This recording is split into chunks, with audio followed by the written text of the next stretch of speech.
بسم اللہ الرحمن الرحیم۔ السلام علیکم۔ سب سے پہلے ریکویسٹ ہے کہ میرے ساتھ مل کے پڑھیے الصلاۃ والسلام علیک یا رسول اللہ وعلی آلک واصحابک یا حبیب اللہ۔ نبی کریم رؤوف رحیم صلی اللہ علیہ وآلہ وسلم کا فرمان عظمت نشان ہے، اللہ پاک نے میری امت کے بارے میں مجھ پر جو انعام فرمایا میں اس کے شکرانے میں سجدہ ریز ہو گیا۔ وہ انعام یہ ہے کہ میرا جو امتی مجھ پر ایک مرتبہ درود پاک پڑھے گا، اللہ تعالیٰ اس کے لیے 10 نیکیاں لکھے گا۔ سبحان اللہ۔ تو وائی فیملی جلدی سے تشریف پڑھ لیجیے، اور جب میں پڑھاؤں لازمی پڑھا کریں۔ اور آج کی جو ہمارا ٹاپک ہے وہ نعمتوں کا شکر ادا کرنے کا طریقہ ہے، وہ واقعات بتاؤں گی، تو توجہ سے سنیے گا، پوری ویڈیو دیکھیے گا تاکہ آپ کو سمجھ آئے۔ یہ اسلامی ٹاپک ہے، اس کو پورا دیکھا کریں تاکہ آپ کو کوئی بات سمجھ آئے۔ قصہ کچھ یوں ہے کہ حضرت سلمان فارسی رضی اللہ عنہ فرماتے ہیں کہ ایک شخص کو دنیا کی دولت سے بہت نوازا گیا، پھر سب کچھ جاتا رہا تو وہ اللہ پاک کی حمد ثنا کرنے لگا، یہاں تک کہ اس کے پاس بچھانے کے لیے صرف ایک چٹائی رہ گئی، مگر وہ پھر بھی اللہ پاک کی حمد ثنا میں مصروف رہا۔ ایک دوسرے مالدار شخص نے چٹائی والے سے کہا، اب تم کس بات کا اللہ پاک کا شکر ادا کرتے ہو؟ اس نے کہا، میں ان نعمتوں پر اللہ پاک کا شکر ادا کرتا ہوں، اگر میں ساری دنیا کی دولت بھی دے دوں تو وہ نعمتیں مجھے نہ ملیں۔ اس نے پوچھا، وہ کیا ہے؟ جواب دیا، کیا تم اپنی آنکھ، زبان، ہاتھوں اور پاؤں کو نہیں دیکھتے؟ یہ اللہ پاک کی کتنی بڑی نعمتیں ہیں۔ پیاری پیاری وائی ٹی فیملی، اس نصیحت والے واقعے سے ہمیں معلوم کیا ہوتا ہے کہ شکر صرف ہم مال، دولت اور خوشیوں کے ملنے پر نہیں کیا جاتا، بلکہ ہر حال میں اللہ پاک کا شکر ادا کرنا چاہیے۔ مگر افسوس ہمارا حال یہ ہے کہ خوشیوں اور مال دولت کی فراوانی پر ہم اللہ پاک کا شکر ادا کرتے ہیں، اور اگر ذرا سی پریشانی، بیماری آ جائے تو شکایت کرتے ہیں۔ حالانکہ انسان اگر اپنی ذات پر غور کرے تو اس کو اپنے رب کی دی ہوئی ہزاروں نعمتیں نظر آئیں گی، وہ ساری زندگی بھی اللہ تعالیٰ کا شکر ادا کرے تب بھی کم ہے۔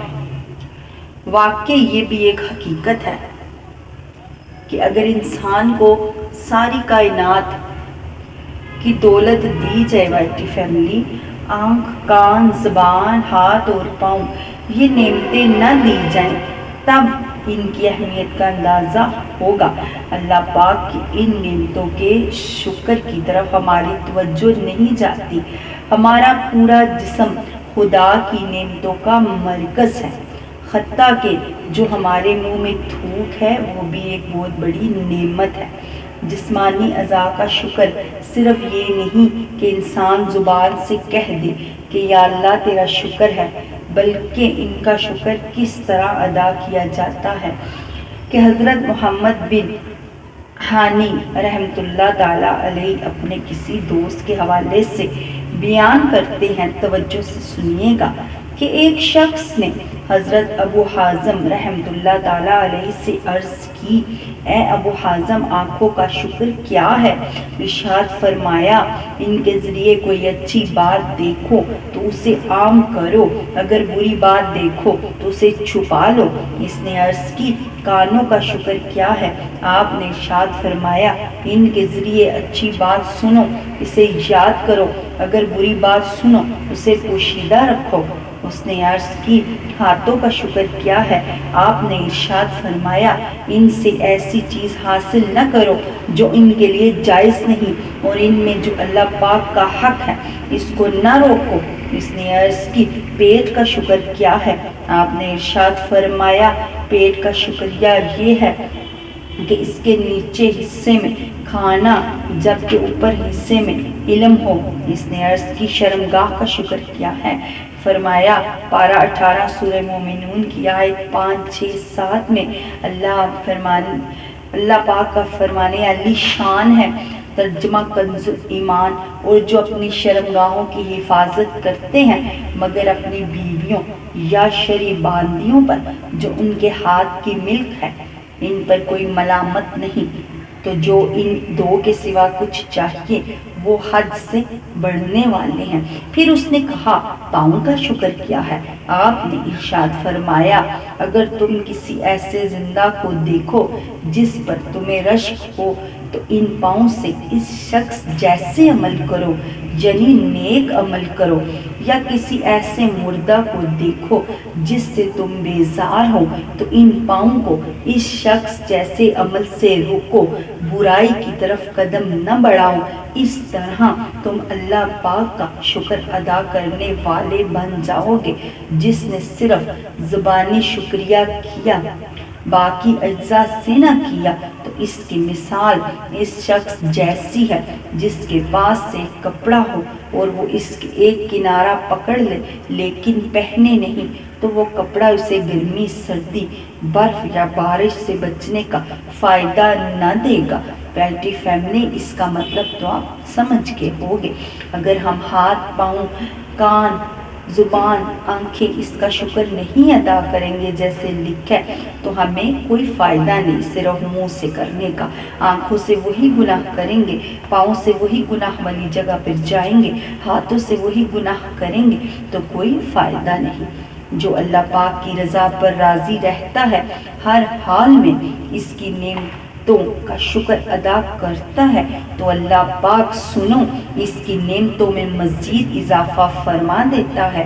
لہٰذا وائٹی فیملی، ہمیں بھی چاہیے کہ ہم بھی ہر حال میں اپنے خالق مالک کا شکر ادا کرتے رہیں۔ یاد رکھیے اگر ہم اللہ پاک کی ہر نعمت کا شکر ادا کرنے کی عادت بنا لیں گے تو انشاءاللہ اس کی خوب برکتیں حاصل ہوں گی۔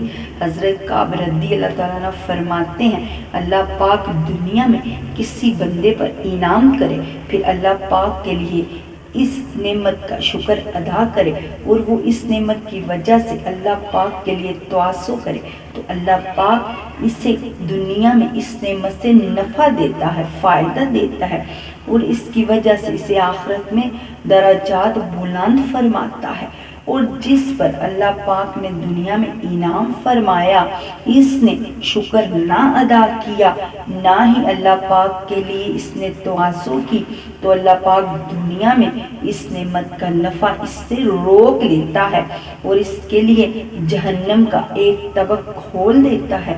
پھر اسے اگر اللہ پاک چاہے تو آخرت میں عذاب دے گا یا درگزر فرمائے گا۔ تو پیاری وائٹی فیملی، ہمیں بھی چاہیے کہ ہم اللہ پاک کا ہر حال میں شکر ادا کریں اور اللہ پاک ہمیں شکر ادا کرنے کی توفیق عطا فرمائے۔ امید کرتی ہوں کہ آپ کو میری یہ باتیں، یہ واقعات سمجھ آئے ہوں گے۔ تو آپ سے ریکویسٹ ہے اگر ہو سکے تو میرے چینل کو سبسکرائب کر جائیں اور لائک بھی کر دیں میری ویڈیو کو اگر میری ویڈیو اچھی لگی ہے تو۔ اس کے ساتھ میں چلتی ہوں، باقیہ حصہ انشاءاللہ میں اس کا کل لے کر آؤں گی، زندگی رہی تو۔ السلام علیکم۔